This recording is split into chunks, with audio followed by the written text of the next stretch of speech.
et si une partie de toi se sabotait? Bonjour, bienvenue dans cette 3e séance pour travailler cette alimentation émotionnelle et réussir à en sortir petit à petit, retrouver les bonnes bases et avoir les bons déclics pour pouvoir transformer ses comportements. Je te souhaite la bienvenue, nous allons poursuivre ce parcours. Donc comme tu l'as entendu, effectivement nous allons parler de sabotage dans cette séance.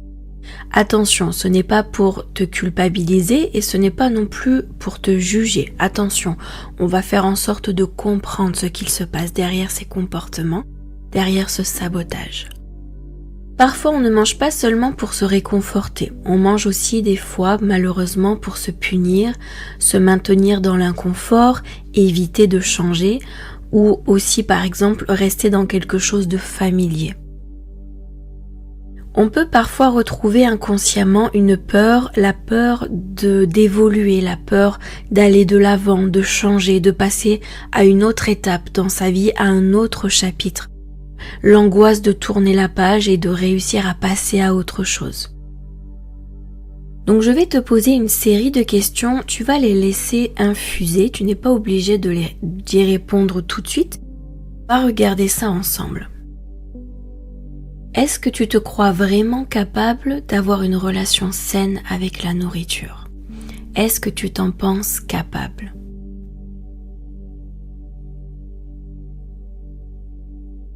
Est-ce que tu penses mériter un corps en forme?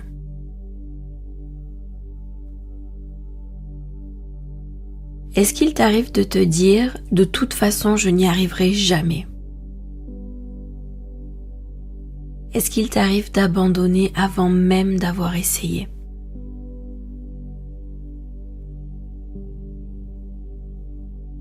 Donc ces questions, elles vont nous permettre de mettre de la compréhension. Parce que parfois l'autosabotage protège aussi. Il peut protéger de la déception par exemple, il peut protéger de l'échec, de la peur d'échouer, la peur du regard des autres, la gêne que cela occasionne d'être confronté au regard des autres, et aussi la responsabilité du changement, tout ce que cela va entraîner, tout ce qu'il va falloir assumer derrière.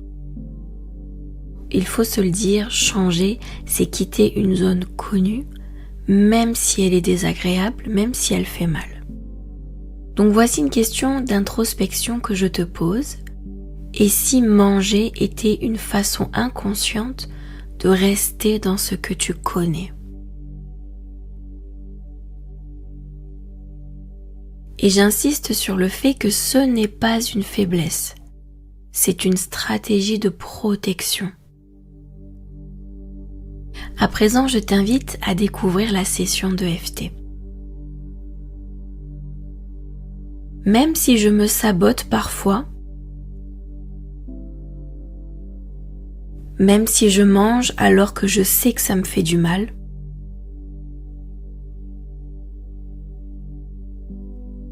je choisis d'explorer ça avec bienveillance.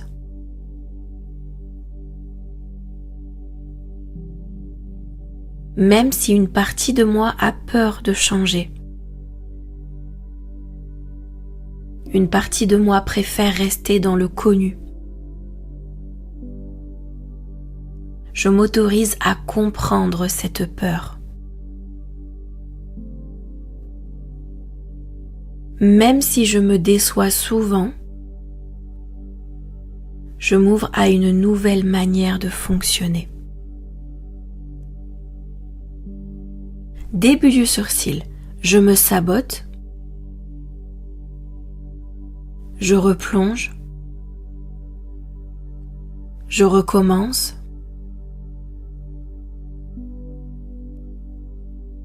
point suivant, je me déçois, je perds confiance, je n'y arrive jamais. Point suivant, je suis fatiguée d'être moi. J'en ai marre. Je m'en veux. Point suivant, j'ai peut-être peur de réussir, d'échouer. du regard des autres.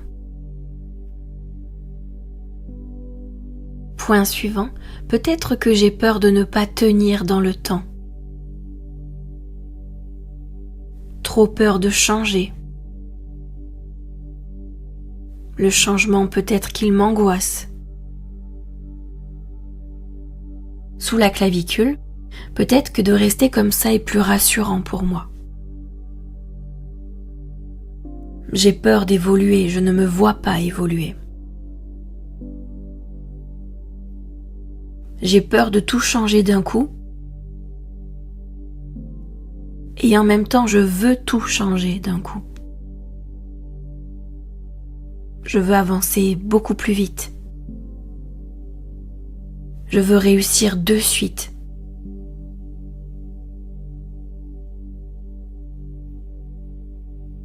Point suivant sous le bras. Je veux que ça fonctionne de suite pour moi.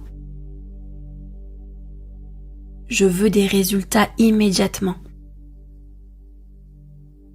Tant que je n'aurai pas de résultats, je ne me ferai pas confiance. Je ne m'encouragerai pas. Je n'arrêterai pas de me punir. Je n'arriverai pas à me soutenir. Et on relâche, on respire.